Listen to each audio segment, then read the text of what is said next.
क्या कर्म को छोड़कर केवल नाम ध्यान करने से पूर्ण विकास संभव है? श्री ठाकुर जी ने कहा कि इसका मुख्य चीज है कि प्रियतम के प्रति प्रबल आसक्ति और स्नेह।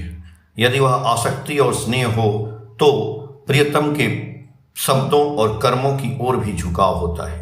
व्यक्ति अपनी पूरी शक्ति से उन्हें प्रसन्न करने और उनका पोषण करने का चिंतन करता है। उनके आचरण और चरित्र को उसी प्रकार ऊंचा उठाना चाहता है ताकि उनकी प्रशंसा हो। ऐसा प्रतीत होता है कि प्रत्येक व्यक्ति को सृजित करके आकार देकर प्रत्येक को उनके गुणों के अनुसार ऊपर उठाता है। इसलिए यदि नाम ध्यान सही है तो वह नाम ध्यान व्यक्ति को कर्म और वाणी की ओर केंद्रित करता है, प्रेरित करता है। फिर मुझे इस बात पर संदेह है कि कर्म और वाणी को छोड़कर क्या केवल नाम ध्यान सही है? यदि व्यक्ति केवल भोजन करे और लैट्रिन न करे तो जैसे अपच हो जाता है, तो भोजन की इच्छा नहीं होती है।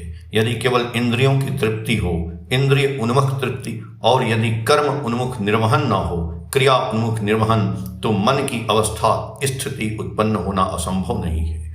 उस स्थिति में व्यक्ति असंतुलित हो जाता है।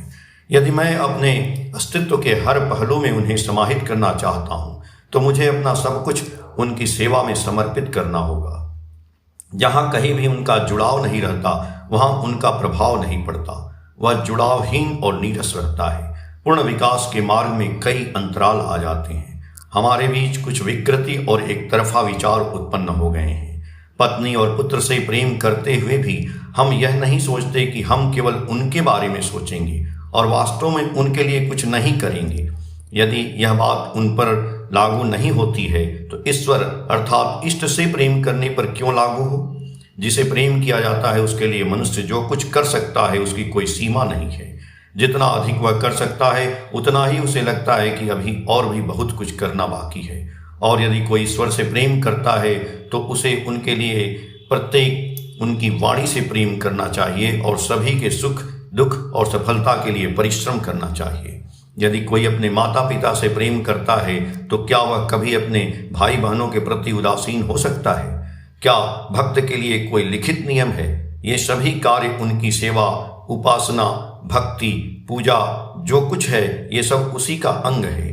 नाम ध्यान और कर्म उनसे अटूट रूप से जुड़े हुए हैं और सब कुछ उनके लिए, इष्ट के लिए है।